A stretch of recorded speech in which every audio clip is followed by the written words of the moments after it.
ഈ നോമ്പുകാലം എന്ന് പറയുന്നത് നമ്മൾ ചിട്ടയായ ഒരു ഭക്ഷണ രീതി പരിശീലിക്കുക എന്നുള്ളതാണ്.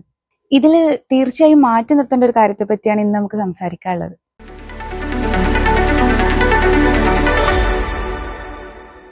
അത് പക്ഷേ ഈ ഭക്ഷണ സാധനങ്ങളൊന്നുമല്ല മാറ്റി നിർത്തണ്ടേ.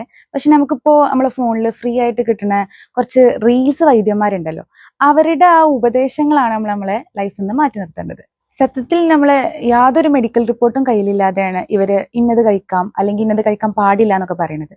അപ്പൊ നമ്മൾ ഈ നോമ്പ് കാലത്ത് ഒരുപാട് സമയം ഫാസ്റ്റ് ചെയ്ത് ഭക്ഷണം കഴിക്കാതെ അങ്ങനെ പോയിട്ട് പിന്നെ നമ്മൾ ഭക്ഷണം കഴിക്കുമ്പോൾ ഇവരുടെ രീതിയാണ് നമ്മൾ ഫോളോ ചെയ്യുന്നുണ്ടെങ്കിൽ അത് നമ്മളെ ശരീരത്തിന് ഹാംഫുൾ ആയിട്ട് ബാധിക്കും. അപ്പൊ ഞാൻ പറഞ്ഞു വരുന്നത് എന്താന്ന് വെച്ചാൽ, ഈ റീലൊക്കെ വരുന്നതിന് മുമ്പും നമ്മളിവിടെ നോമ്പെടുത്തിട്ടുണ്ടായിരുന്നു. ഇനി പുതുതായി എടുക്കുന്ന ആൾക്കാരാണെങ്കിൽ മുമ്പ് പരിശീലനമുള്ള ആൾക്കാരോട് ചോദിച്ച് മനസ്സിലാക്കണം. അപ്പൊ ഈ നോമ്പ് കാലത്ത് നമ്മുടെ ശരീരത്തോട് ചെയ്യുന്ന ഏറ്റവും നല്ല കാര്യങ്ങളിൽ ഒന്നാണ് ഈ റീൽ ഉപദേശങ്ങൾ മാറ്റി നിർത്താനുള്ളത്.